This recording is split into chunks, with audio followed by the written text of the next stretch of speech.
favorite president. Now that I made all our deportation dreams come true, we reclaimed every single job that was taken by illegal immigrants. And let me tell you, folks, there were so many. I call them brown jobs. Jobs we were born to do and do what Americans do best. I carry this old guy to the bathroom about 3 times a day. I gotta go. And now America can get back to work like it's never done before. I used to stay home and watch Real Housewives, but now I got to work 3 shifts in a row. I hate other people's children and their poop. So let's get busy, America. Go do all those brown jobs you wanted so much. Let's go, ladies. Those beds won't change themselves. Uno, dos, tres. And show the rest of the world what we are made of. Look at me, I'm doing a brown job too, but just for 10 minutes. Shalom. I want to give all praise and glory to Yahweh Ba'ashem, Yahushua Ba'ashem, Kakadash. A double honor to the apostle, the elders, great millstone. Peace and salutation for the whole Pelek Akim that's pushing this word. So this was like a funny skit, but to the masses of the world, it's just jokes and it's funny. But to the servants of Yahweh Ba'ashem Yahushua, this is a foretelling of the future. For the so-called white man, the Edomites, is going to be slavery. So let's get to the scriptures real quick about this skit. You see them, they're all in the fields working. This is all spiritual. This is what's going to happen during the time of the future, man, during the time of the building of the kingdom. So let's get to the scripture. This is on Revelation, the 13th chapter. It's like sort of a role reversal. Everything that they had in the beginning has been taken away. Now they in captivity. All right, so let's go to Revelation 13, verse 10. Let's get to it. Revelation 13, verse 10. He that leadeth captivity shall go in captivity. So the so-called white man, Esau, Edom, led us in captivity. So guess what's their judgment is going to be? They shall go in captivity. They shall go into slavery. They shall go into that prison of slavery. He that killeth with the sword must be killed with the sword. So throughout history in the past and to this day, the so-called white man Esau Edom has been killing us with his sword. What's the modern day sword? Guns. Let's read. Here is the patience and the faith of the saints. And this is our faith. This is our patience, man. Because we know what's going to happen when the so-called white man goes down. It's going to be a new kingdom, a new heaven, a new earth that dwelleth in righteousness. So, as you can see, they're working on the fields, picking our strawberries and carrots like they be using Issachar. They're going to be on the fields doing all this, okay? It's rightfully so. People in the world going to say, hey, man, you can't, no, two wrong don't make it right. No, it makes us even. All right? So that's what's going to roll. And it was funny, man, watching this, man. As you see her by the toilet cleaning. That's what's going to happen. That's what's going to happen in that first dominion when they're going to be building the kingdom. And it's going to be hard slavery, cold, with an iron fist. So let's go to the next scripture, because what you see is like a role reversal, because the curse is going to be lifted up off of Israel. And guess what? The curses is going to be instilled upon Edom and the other nations. But first and foremost, Edom. All right, so let's get to the scripture. This is Deuteronomy 30th chapter. Let's get to it. Deuteronomy 30th chapter. Let's see. Bear with me here. Bear with me. Here we go. Gotcha. Right, I'm going to read all the way to, let's go to 2 verse 7. Let's go to Deuteronomy 30 verse 7. I'm going to go to the point. I don't want to be too long-winded. All right, and it reads, and the Lord, Yahweh Ba'ashem Yahushua, thy power will put all these curses upon thine enemies. So if you read Deuteronomy the 28th chapter, verse 15, it tells you and explains to you what will happen when we break these rules and commandments that the Lord gave to us. He said he gonna put curses upon us. We're gonna be like the bottom of the ground of everything. And if you take a look around you, that's what's going on. We're in the bottom of everything. So Deuteronomy 30th chapter is a role reversal. The Lord's gonna lift the curses off of us, and he gonna instill it. He gonna put it on Esau, Edom. So let's read Deuteronomy 30 verse 7. And the Lord Yahweh Ba'Shem Yahushua thy power will put all these curses upon thine enemies.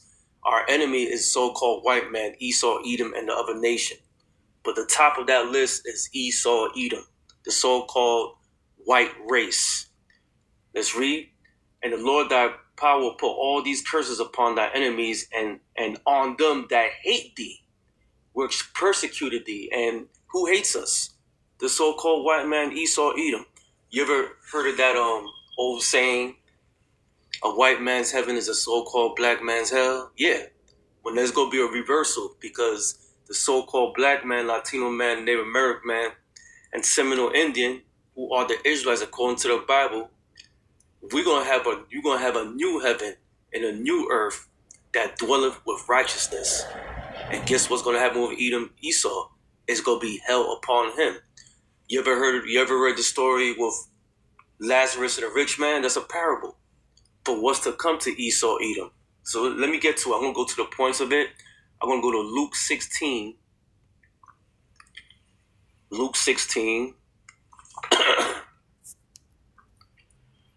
Luke 16, I'm going to start at the 20th verse. I'm going to read from 20 to 25. And I'm going to bring out some of the NLT with it. All right. And it reads, Luke 16, verse 20, and there was a certain beggar named Lazarus. So who the beggar represents today? The beggar represents the Israelites, which are the so-called Negro, Latino, Native Americans, and Seminole Indians. That's the beggar that represents today, right? There was a certain beggar named Lazarus, that's us, which was laid at his gate full of sores, and desiring to be fed with the crumbs which fell from the rich man's table. Moreover, the dogs came and licked his sores. So those dogs represents the other nations. That's under Esau, Edom. So I'll give you an example when they lick our sores. Who is profiting on our people right now? The other nations. How do I have the proof? Where do you pump your gas at? Where do you go to your convenience store? Where do you get your liquor at? Where do you use your wick, your wick checks on? Where do you get your tissue at? Where do you get your cheap cereal? Where do you get your dollar francs? You get it from these convenience stores, 7-Elevens, and other accepted bodegas, so-called bodegas from the Arabs. Those are the dogs that's licking our sores. They profiting off our people because they in league with the so-called white man, Esau, Edom. Now let's read. And desiring to be fed with the crumbs which fell from the rich man's table. So the rich man represents the so-called white man, Esau, Edom, because this is his kingdom. This is his domain, all right? We in his kingdom. Moreover, the dogs came and licked his sores. I already explained to it. Verse 22.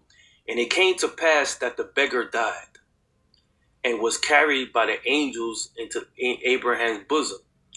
The rich man also died and was buried. And in hell, and hell is not talking about your spiritual hell, okay? And in hell, he lifted up his eyes being in torments because where he's at, he was going through hell. All right? Where he's at right now, he's going through hell as we were over here. So just close your eyes and just imagine it. All right? You see how we're suffering as a people? And the so-called white man is gaining and profiting over our people. Well, guess what? It's going to be like a role reversal. See, we're going to be profiting through the spirit and the lavishness and following the law, statutes, commandments of Yahweh Ba'Shem Yahushua. We will be once again a holy people, separate from the nations. We're gonna be in a good case. Lord willing, we're those men, all right, and women. Let's read Verse 23, and in hell he lift up his eyes, being in torments, and seeth Abraham far off. And Lazarus represents who? Us, our people, right? In his bosom. And he cried and said, Father Abraham, have mercy on me. See, the so-called white man is gonna be crying for mercy when he's in that captivity. Let's read. That he may dip the tip of his finger in water and cool my tongue, for I am tormented in this flame.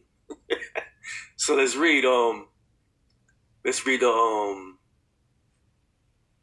NOT on verse 23. And his soul went to the place of the dead, the spirit world. There in torment, he saw Abraham in his far distance with Lazarus at his side. The rich man shouted, the so-called white man, that's who the rich man is, Father Abraham, have some pity. Send Lazarus over here to dip the tip of his finger in water and cool my tongue. I am in anguish in these flames, because he's going through hell. So right now Esau's pissed off, mad, and wants so much mercy because he can't take the hell what he did to our people. So he can't, he could dish out the heat, but he can't stay in the kitchen. So look I'm loving this because this is a role reversal. This parable right here, this is foretelling what's going to happen to the so-called white man Esau Edom. Let's read. But Abraham said to him, son, remember that during your lifetime you had everything you wanted, and Lazarus had nothing. So now he is here being comforted, and you are in anguish. That's what's going to roll. So-called Negro, Latino, Native Americans is going to be comforted when that time comes. But first and foremost, it's going to be the elect. While Esau, Edom, the elites of them, is going to be in pure anguish. So let's get another scripture.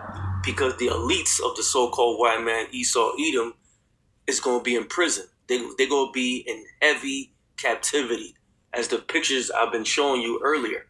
So let's go to the book of Psalms 149. The book of Psalms 149. All right, book of Psalms 149.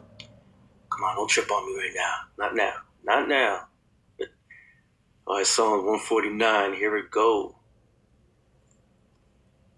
I want to get to the point real fast. Okay, here we go. I found you.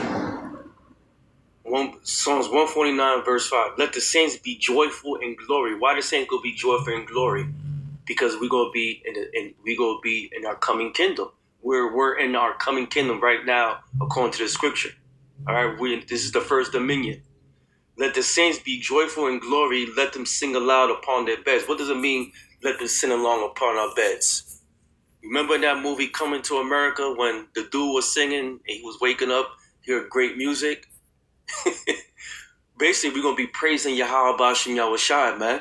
Because like, for example, I want to give you, you know how the so-called white man wakes up every morning, he has nothing to worry about?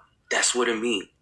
We're going to wake up smiling and have nothing to worry about, because we're going to be waking up and get ready and put fear and hell upon Esau Edom. Put him to work. But at the same time, we're going to be comforted because we're going to be happy. All right, we're going to have that true rest. Now let's read. Let the high praise of Yahweh Bashim Ashad be in their mouths, like I said earlier, and a two-edged sword in their hand. Yeah, we're going to have a physical sword, and we're going to have the laws, statute, commandments, and our inward parts. All right. Verse 7. To execute vengeance upon the heathen. What's the heathen? The heathen are the nations outside of Israel, of the Israelites. All right. To execute vengeance upon the heathen and punishments upon the people. To bind their kings with chains and their nobles with fetters of iron. What does it mean by fetters of iron? Remember back in the slavery days, they used to have bird cages around our heads and chains and big buckles around our neck. That's what's going to happen to the so-called white man, Esau Edom. All right? Let's read.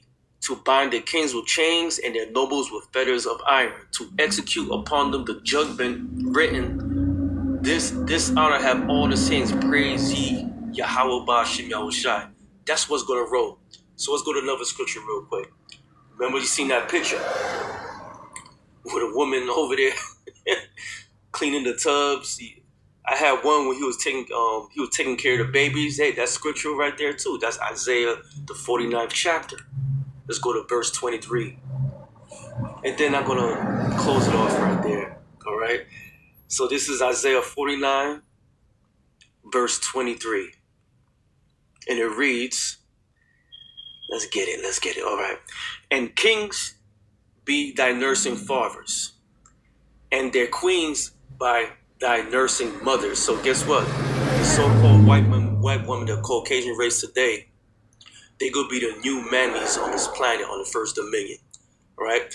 And kings shall be thy nursing fathers, and their queens thy nursing mothers. They shall bow down to with their face towards the earth, and lick up the dust of thy feet. And thou shalt know I am the Lord, for there shall not be ashamed that wait for me. Who's not going to be ashamed that wait for me? It's talking about first and foremost the elect. All right? These kings shall be nursing fathers, and these queens shall be nursing mothers. Basically, they're going to be slaves in the first dominion. After the 1,000 years of that era, of that slavery is done, they're going to be exterminated. Every last one of them of the house of Esau. You can read that in Obadiah, the first chapter. There's only one chapter. Read it toward the last verses. I think it's believed 16 through 18. So I just want to do a quick lesson on this so-called parody they made, but it's really their future, right? Minus America, minus Babylon. This is their future. There ain't going to be no America to tend to farm at. That's not going to happen. All right, so I hope your brothers and sisters was edified. It was a funny parody. Had me rolling. To that, another video. Shalom.